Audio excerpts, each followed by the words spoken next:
หามาหาผู้ผูกแขนขวาปันสู่คนขอมันกา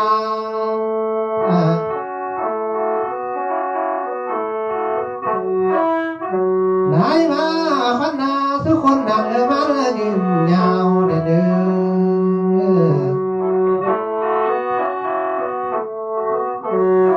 มีนี่เดียวหน่วยละกินหมอลำคอย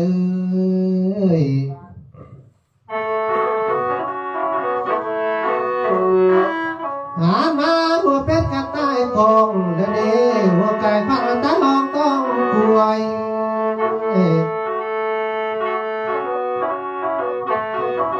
ได้มาเขียนซอกสวย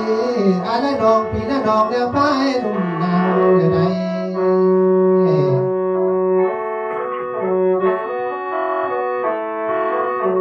มาที่เลี้ยวผู้มาถึงบ้านเงินสานวันที่เกียนพี่น้อง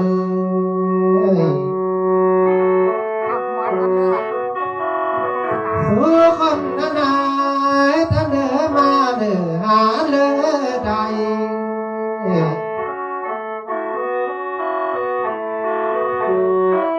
ได้มาเขาจะได้เกิดหายค่าเงินทองพี่น้อง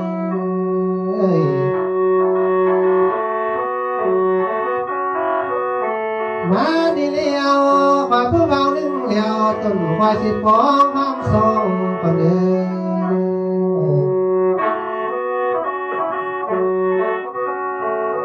เหี่ยมสิปองความทรงคนเดินสิได้เดียวกับพื้นที่พี่น้อง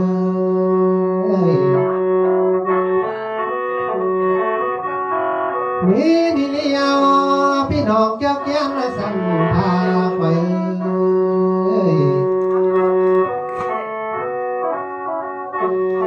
เจ้าได้ทำบุญสร้างสิกินทางปังเยอะละน้อง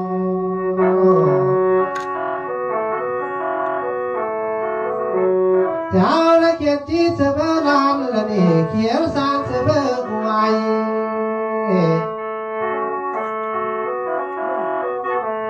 มีนี่นาแค่จดหมายน้อยหน่อยซึ่งถึงพระพันนีมาห่วงนำละน้อง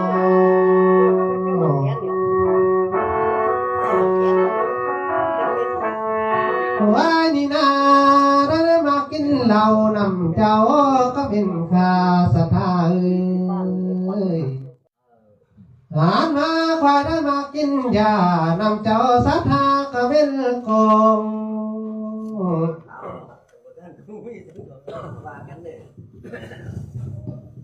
งานในนาลาว่าได้มาหัวพี่หัวน้องตาบ้านหัวคันละนี่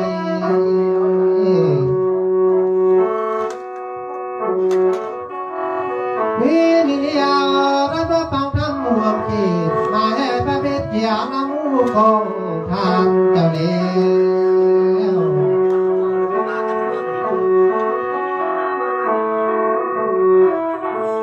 ได้มาพระสงฆ์คนแล้วที่เศร้ายังสักวัน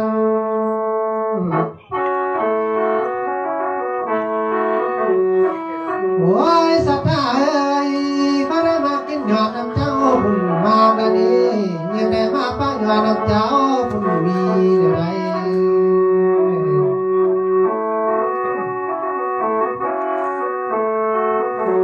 ได้มาบ้าหุ่นมาเลี้ยวมาไม่ละนี่ได้มาสายมาหนักโบสายมาอ้องมอง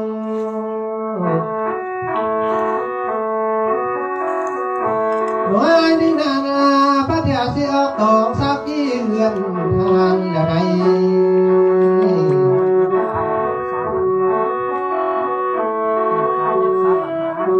ได้มาเป็ดป้ององสิเกี่ยวหูดูคันมาเดี๋ยวนี้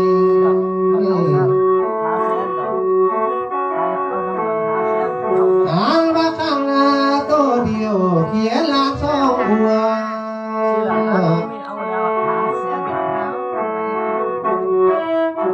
มีนี่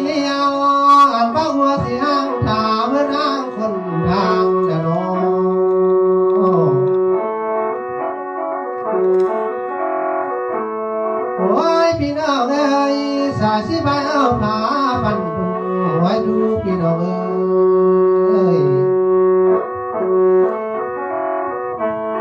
ว่านี่นา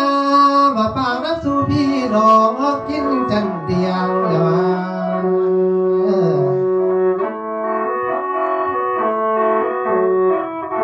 หานมาสู่เมียงคันสู่บ้านยังหน่วยใส่ดอกไม้ขึ้นสู่ดาวเทียมไว้สิได้ลาลงกันเอ้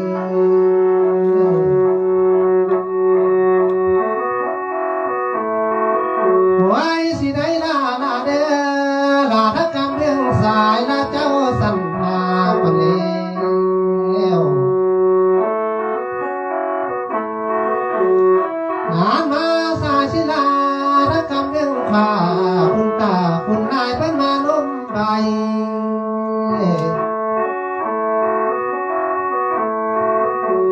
หวยก็ลาเด้อลาทักพักยันไทยปักเกี้ยวบุญเมืองลาปะเนื้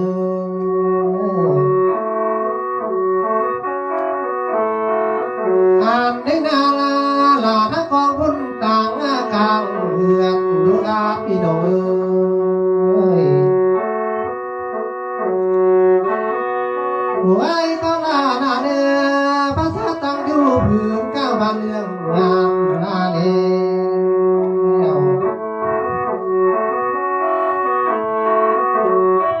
ได้มาลาพันเล่าตั้งโตตาความเนื้อผ่านยาตั้งโตนา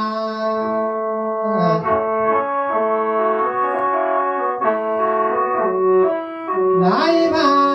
ลาทั้งเจ้าพี่น้องแก้วแก้วสันนาลาเดียว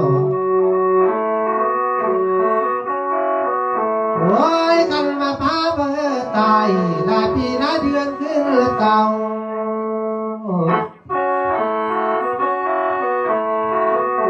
ขานมาป่าบ่เข้า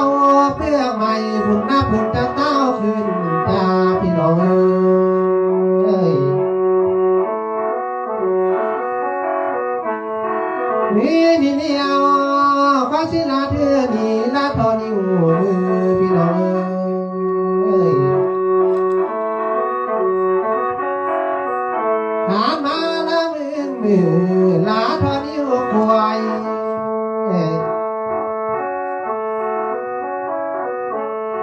ได้มา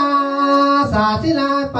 ช่วยจากลาเทียงลำก่อนเด้อโอ้ยพี่น้องเอ้ยพ่อสาวกัวเล็กขึ้นมาเที่ยวโป่งสนอง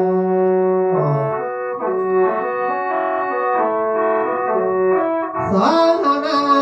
พบกันสร้างขัวทองเหือมันเที่ยวใด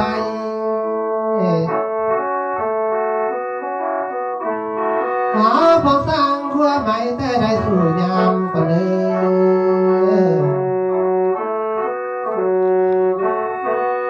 ได้มาว่าละนี่นาหน่อยนึงนานจะติดตามเข้าเสือบาทเดี๋ยวมองว่านึงนานจักจิยาน้ำเสือดินและเด้งานมาจากเธอไปหรือเปล่าผมแม่ทอละนี่อยู่พื้น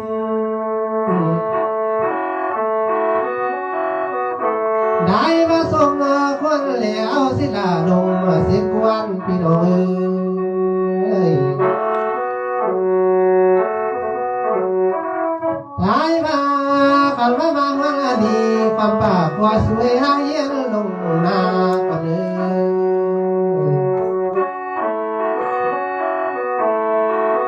พ่อแม่รวมข้าเลยได้มาความจะใส่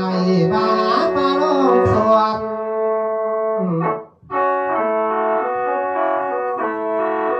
ความมาเป็นทอนี้ย่อไปที่ควรพ่อแม่เอ้ยตานา